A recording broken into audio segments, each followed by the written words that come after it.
राम राम मंडळी, आत्मा मालिक रामकृष्ण हरी. ओम गुरुदेव सर्वांना. प्रथमतः पांडुरंग परमात्म्याला वंदन करून सद्गुरू विश्वात्मक माऊली आणि अखंड विश्वातील सर्व साधू संत व वारकरी संप्रदायाला नतमस्तक होऊन आजच्या 49व्या भागाला प्रारंभ करत आहे. आपणा सर्वांचे मनापासून स्वागत. स्पर्श परिसाचा या धार्मिक यूट्यूब चॅनलमध्ये या व्हिडिओला आवर्जून लाईक, शेअर, सबस्क्राईब करून कमेंट करत चला पुढील अनमोल भाग पाहण्यासाठी. जय हरी. आजचा आपला सुंदर असा विषय आहे, भक्ताकरिता देवाने देऊळ फिरविले. भक्ताकरिता देवाने देऊळ फिरविले. फिरविले देऊळ जगा माझी ख्याती, नामदेवा हाती दूध प्याला. संत तुकाराम महाराज यांचा अतिशय सुंदर असा अभंग आहे. भक्तजन हो, श्रेष्ठ संत नामदेव महाराज यांच्या भक्ती प्रांगणातील हा सत्य प्रसंग आहे. भक्तासाठी साक्षात प्रभू परमात्मा काय काय करतात आणि संत वचनाचा स्वीकार करून संतासाठी निराकार प्रभू आकारास कसा येतो याचे प्रचंड मोठे भक्त आणि देवप्रेमाचे हे सत्य उदाहरण आहे. फिरविले देऊळ जगा माझी ख्याती, देऊळ फिरविले म्हणता मग भक्तजन हो पहा. देऊळ फिरविले म्हणता मग कोणते देऊळ फिरवलं, कधी देऊळ फिरवलं, का फिरवलं आणि कोणासाठी देऊळ फिरवलं, असे अनेक प्रश्न तुमच्या मनामध्ये उभे राहिले असतील. या सर्व प्रश्नांची उत्तरे जगद्गुरु तुकोबाराय आपल्याला या अभंगाच्या प्रथम चरणात देत आहेत. फिरविले देऊळ जगा माझी ख्याती, नामदेवा हाती दूध प्याला. संत श्रेष्ठ नामदेव महाराज हे वारकरी धर्माचे आद्य प्रवर्तक आहेत. नामदेव महाराजांनी श्री विठ्ठल देवाचे आणि पंढरपूर तीर्थक्षेत्राचे महात्म्य हे आपल्या भक्तीद्वारे अनुभवून जनमानसाला भक्ती करण्यासाठी प्रेरणाच दिलेली आहे. महात्म्य वाढवलेलं आहे या क्षेत्राचे. चंद्रभागेच्या वाळवंटात कीर्तने करून सामान्य जनात भावभक्तीची मेढ रोवलेली आहे. असंख्य अभंगाच्या रचनाही केलेल्या आहेत. त्यांच्या भक्तीचा प्रभाव हा कन्याकुमारी ते लाहोर अशा संपूर्ण भारत खंडात पसरलेला होता. वयाच्या 5व्या वर्षापासूनच संत नामदेव महाराज हे श्री विठ्ठल देवाचे आवडते भक्त म्हणून प्रचलित होते, प्रसिद्ध होते. नाम हेच ज्यांचे जीवन होते म्हणूनच त्यांचे नाव नामदेव असे म्हटले जायचे बरं. नामदेवरायांच्या कीर्तनात देव नाचत होते. पहा, नामदेवराय जेव्हा कीर्तन करायचे तेव्हा त्या कीर्तनात देव भक्तीला प्रसन्न होऊन, त्या शुद्ध भावाला प्रसन्न होऊन कीर्तनात नाचत होते. अशी भक्तिमय कीर्तने नामदेव महाराज करत असत. ज्ञानेश ज्ञानमूर्तीचं साक्षात प्रेम स्वरूपिणे, नामदेवच दयामूर्ती, नाथ वंदे पुन्हा पुन्हा. ज्ञानोबराय हे जसे ज्ञानाची मूर्ती आहेत, तसंच संत नामदेव महाराज हे प्रेमाची मूर्ती आहेत. भक्ती प्रेमाचं मूर्तिमंत उदाहरण म्हणजे संत नामदेव महाराज होय. पहा, एकदा नामदेव महाराज अनेक संतांबरोबर औंढ्या नागनाथ या ठिकाणी देवाच्या दर्शनाकरिता गेलेले होते. देवदर्शन झाले आणि देवाने महाराजांसाठी काय केलं, नामदेवरायांच्या भक्तीला भाळून काय केलं हे आपण पाहणार आहोत. औंढ्या नागनाथ या ठिकाणी ते गेले होते. तो दिवस महाशिवरात्रीचा असल्याने सर्वांनी सकाळी स्नान संध्या वगैरे उरकून नागनाथाच्या म्हणजेच भगवान शंकराच्या मंदिरात नाम संकीर्तनाला सुरुवात केली. नामदेव महाराज निरूपण करण्याकरिता नागनाथांच्या मंदिराच्या दरवाजाच्या समोर उभे राहिले आणि समोर उभे राहून कीर्तन करू लागले. ती वेळ सकाळची असल्यामुळे अनेक भक्त आणि पंडित वगैरे अनेक मंडळी नागनाथाच्या दर्शनाला व अभिषेकाला येऊ लागली. कीर्तनाला खूप गर्दी जमल्यामुळे सोवळे नेसून आलेल्यांना मोकळी वाट मिळणे कठीण झाले. कारण नामदेव महाराजांची ओघवती वाणी आणि देवावरील शुद्ध भावाचे प्रेम ऐकण्याकरिता न बोलवताच भक्त मंडळी गर्दी करू लागले. वाटच मिळेना मंदिरात जायला. आणि मग मात्र काही पंडित लोक वाद घालू लागले नामदेव महाराजांबरोबर आणि या टाळकऱ्यांनाही नावे ठेवू लागले. काही लोक नामदेव महाराजांच्या अंगावर खेकसू लागले, ओरडू लागले, तर काही त्यांना मोठमोठ्या आवाजामध्ये सांगू लागले की इथे तुम्ही कीर्तन करू नका. शिंपी जातीच्या एका टाळकऱ्याने या शंकराच्या देवळासमोर येऊन टाळ कुटावेत आणि शेकडो लोकांनी भाविकपणे त्याला साथ द्यावी. हे दृश्य काही तिथल्या कर्मठ लोकांना आवडले नाही आणि त्यांची पायाची आग मस्तकापर्यंत गेली आणि रागाने ते नामदेव महाराजांकडे जाऊन बोलू लागले, पाहू लागले. हा वाद काही थांबेना, कारण नामदेव महाराज कीर्तनामध्ये इतके तल्लीन झाले होते की त्यांच्या कानापर्यंत या गोष्टी काही पोहोचत नव्हत्या. आणि गर्दी मात्र वाढत गेली आणि या कर्मठ लोकांना नामदेव महाराजांचा राग येऊ लागला. आणि मग त्यांच्यापैकी एकाने सुचवले की हा शिंपीबुवा काही भजन कीर्तन करायचा थांबत नाहीये, मग असं करावं लागेल की यालाच देवळाच्या पाठीमागच्या बाजूला पाठवूया, म्हणजे पुढच्या बाजूनं आपल्याला दर्शन घेता येईल सोहळ्यामध्ये आणि आपल्यालाही जायला यायला जागा राहील. देवाच्या समोरून आपल्याला जाता येता येईल, आम्हालाही सोहळ्याने जाये करण्यास वाट मोकळी होईल.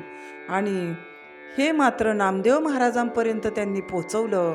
आणि नामदेव महाराज कीर्तन ऐन रंगात आलेले असतानाच त्यांनी ही सूचना मान्य केली. आणि ऐन रंगात आलेल्या कीर्तनात व्यत्यय आल्याने लोकांचा थोडासा विरस झालाच. श्रोत्यांना वाईट वाटले, पण नामदेव महाराज देवळाच्या मागे जाऊन कीर्तन करू लागले.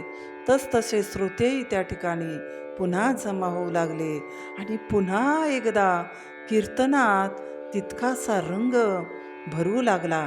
नामदेव महाराजांनी पुंडलिक वरदे हरी विठ्ठल असा हरिनामाचा जय जयकार करण्यास सुरुवात केली. परंतु आधी जो कीर्तनात रंग भरला होता तो काही भरला जाईना, कारण देव पुढे राहिला आणि देवाच्या पाठीमागच्या बाजूला या लोकांमुळे कीर्तन सुरू करावे लागले होते. कीर्तनात रंग भरण्याकरिता परमेश्वर धावून आले. नामदेव महाराजांचा पुंडलिक वरदा हरी विठ्ठलचा गजर आसमंतात दुमदुमला आणि देवाला सुद्धा त्या भक्तीचा आस्वाद घेण्याची इच्छा झाली. आणि हा परमेश्वर प्रभू परमात्मा साक्षात कीर्तनात धावून आलेला आहे. चमत्कार असा झाला की स्वर्गातून 9 लक्ष पताकाधारी वारकरी खाली उतरले आणि कीर्तनात येऊन बसले. बरं, हा चमत्कार पाहून श्रोत्यांना तर परमावधीचा आनंद झाला. मंत्रमुग्ध होऊन नामदेव महाराज कीर्तन करू लागले आणि त्या कीर्तनात रंगून गेले. सर्व श्रोतेजण एकमेकांकडे पाहू लागले की आपण तर मंदिराच्या देवळाच्या मागच्या बाजूला होतो आता, आणि मग हे मंदिराची पुढची बाजू कीर्तनाच्या बाजूने कशी काय आली बरे. टाळ्यांचा गजर थांबेना. नामदेव महाराजांच्या डोळ्यातून तर आनंदाच्या अश्रुधारा वाहू लागल्या, कारण मागच्या बाजूला जिकडे कीर्तन चालू होतं तिकडे देवाचं देऊळ फिरलं आणि पुन्हा मुख्य प्रवेशद्वार नामदेव महाराजांच्या कीर्तनाच्या समोर येऊन थांबलं.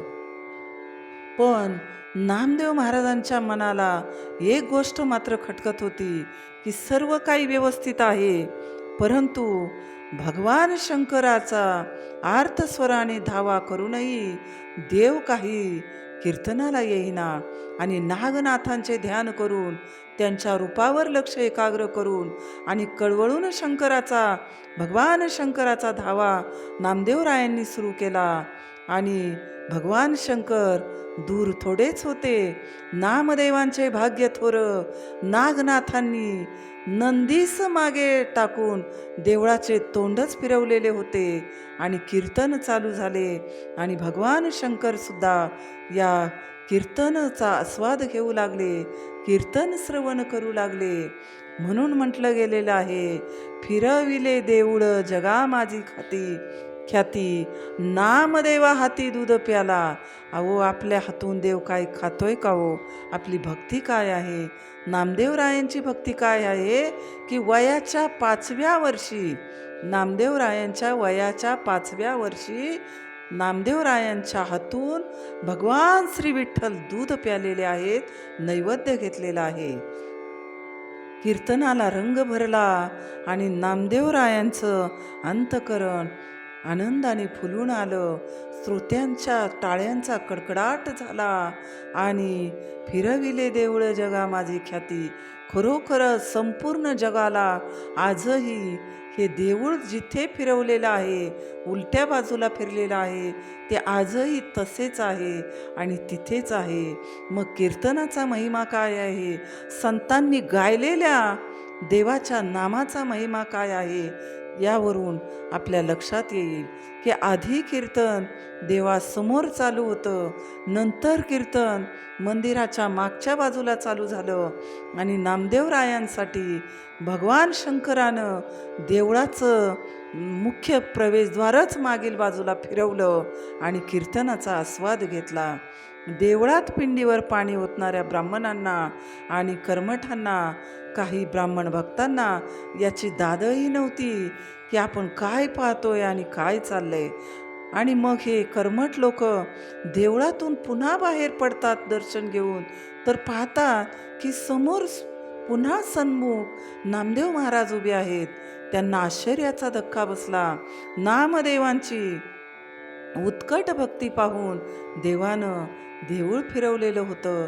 ही गोष्ट लक्षात आल्यावर सर्वांनी नामदेव महाराजांचे पाय धरले आणि क्षमा याचना केली आणि नामदेव महाराजांना शरण जाऊन राहिलेलं कीर्तन श्रवण करू लागले. नामदेवांचे पाय धरले. भक्तांमध्ये आनंद झाला आणि सर्व देवाधिदेव सुद्धा आनंदानं कीर्तनाचं श्रवण करू लागले. नागनाथांनी फिरवलेले देऊळ अद्यापही त्याच स्थितीत पहावयाला मिळते. बरं भक्तजन हो, नामदेवरायांच्या कीर्तनात साक्षात देव नाचत होते. अशी भक्तिमय कीर्तने महाराज करत असत. ज्ञानोबाराय जसे अज्ञानम तिमिरांधस्य ज्ञानांजन शलाकया चक्षुरुन्मीलितं येनं तस्मै श्री गुरुवे नमः.